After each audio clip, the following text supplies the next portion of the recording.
Hello? You did a great job by purchasing this topic, health, lifestyle, and diet for Peyronie's disease. Because in reality, if you don't take care of yourself, no doctor will be able to help you. That's a little secret. Of course, there are doctors who help even those who don't behave well. I try to be that kind of doctor, but everything has its limits. And lifestyle is something that you can do, something you personally can take charge of. Because as I tell my patients, if the whole illness is like 100% of shares, then I have 30, you have 30, and God has 40. If I work alone, fate will defeat me, the disease will win. But if we both make an effort, then only together can we defeat the disease. So lifestyle is something only you can do. It's your contribution to your own recovery. And I'll go over the main points. I'll try to cover them in detail for you. I just don't understand what it is you don't understand. Please feel free to ask questions. I'll record it for you later, make a lecture somewhere, and send it to you. For everyone who buys my guides, I want to do this for you. I'll see what God gives me to make a lecture where I will continue explaining for free whatever interests you, so you can ask questions and we can discuss everything together.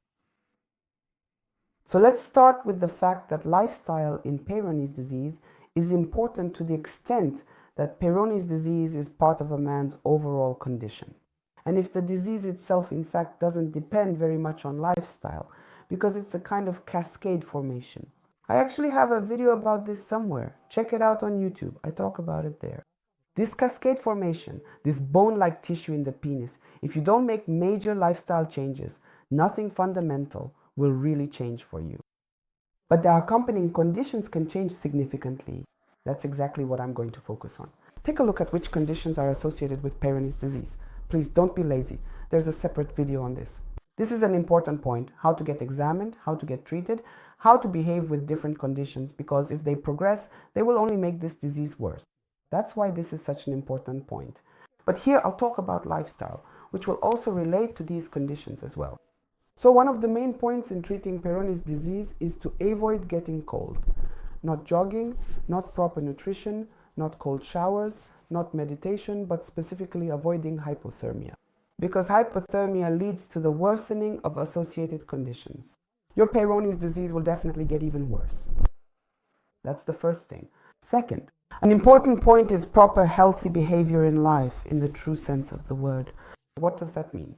It means sunlight is a must. Comrades, programmers, sunlight is absolutely necessary.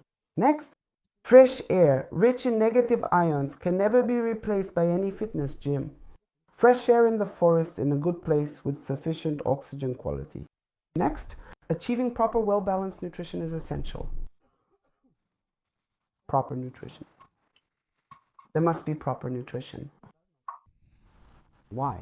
Because you can't build a healthy body from improper, genetically modified protein, even though we're told that it completely breaks down those acids. Maybe it does break down, yes, in the intestine into amino acids and then gets reassembled. Still, later on, some research will be done and something will turn out to be wrong.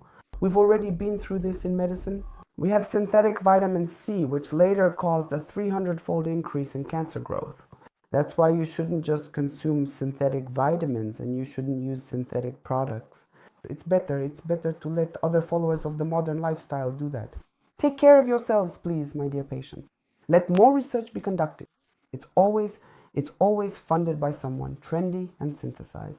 I think you understand me. That's why a proper diet, which must include green vegetables, definitely fruits, a large amount of fruit, somewhere from half a kilogram to a kilogram of fruit per day, is necessary so that your vitamin and mineral metabolism functions properly.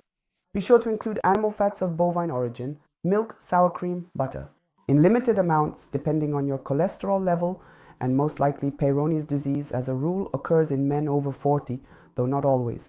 I currently have a 20-year-old male patient, so monitor your cholesterol, but at the same time include animal fats and eggs. Why? Because they contain natural, excellent and pure vitamin E. It is also found in wheat germ. Please consume it in sufficient quantities. Wheat germ oil is sold here in good places where quality oil is pressed. Buy it, get it, use it. How should you use it and in what amount? Guys, don't be lazy. Get your vitamin E level tested and take a look, please. All these excessive suggestions, like let's prescribe 3,000 units, or let's prescribe even more and so on, all of them are being reconsidered in urology. it has been proven that vitamin E causes cancer. Therefore, you should not consume it in large doses.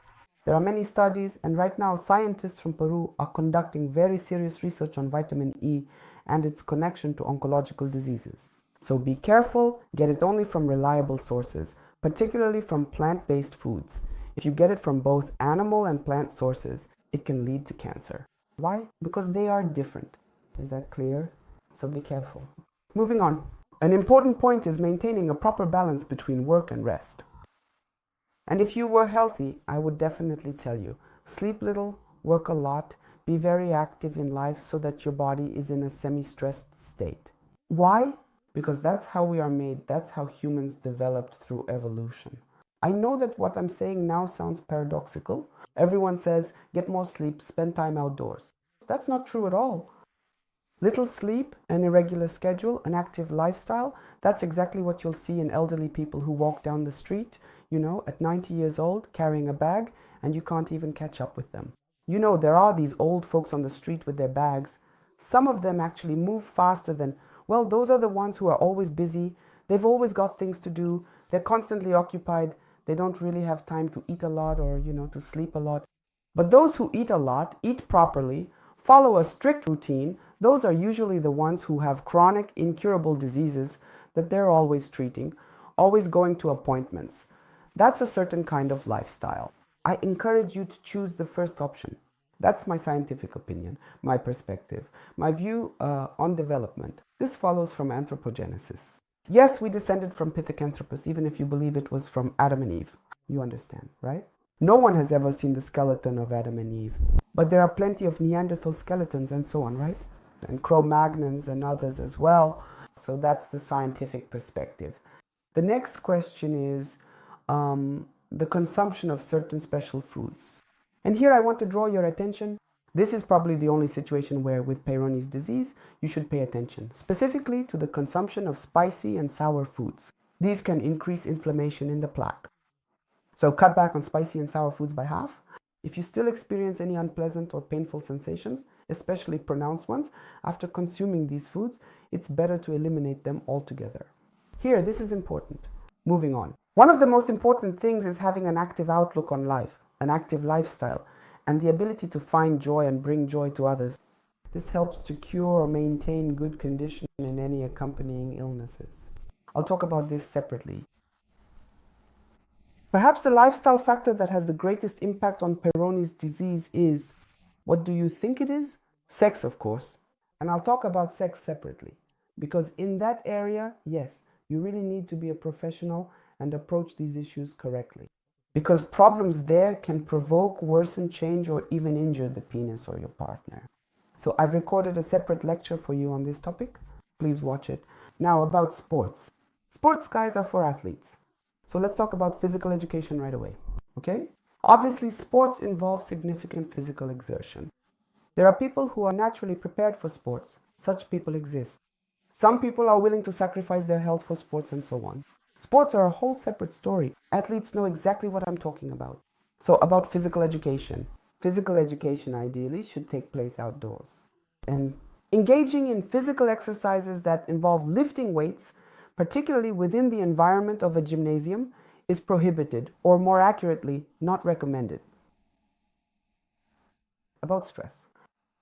Now about stress. If you live in a constant state of stress, do you know what that means? It means you're a normal person. All of us are constantly under stress. Everyone. Human life without stress is impossible. But normal stress differs from pathological stress in your individual perception, in how you see the world. All the events happening around you are neutral and have nothing personally to do with you. There's no personal attitude toward you in them. Even if someone spits at you, that's just how they see you. That's their opinion of you, and you can wipe it off. You can spit back. You can hit them on the head with a hammer. Pray it off quickly. Do whatever you want. That is your individual reaction. You might not pay any attention to it at all. There are plenty of people who, if someone spits at them, just ignore it and go on living their lives. So, how does the level of stress affect Peyronie's disease? It has a fundamental impact, just like it does on any health condition, because it causes a worsening of the course of one of the comorbid diseases. I'll talk about that separately in another video. And I'll finish with hardening, tempering. Guys, if you haven't practiced hardening at all in your life, then if you have Peyronie's disease, starting hardening procedures, doing meditations that require long periods of sitting, or making drastic lifestyle changes should only be done if you have significant issues, for example, alcohol abuse. If up until now your attitude toward alcohol was, I want to drink, so I drink, then now that's it, stop. Otherwise, your sex life will be over because Peyronie's disease will progress, and it will progress very aggressively. Everything else doesn't really matter that much. So be happy. That's right. Be happy. All the very best.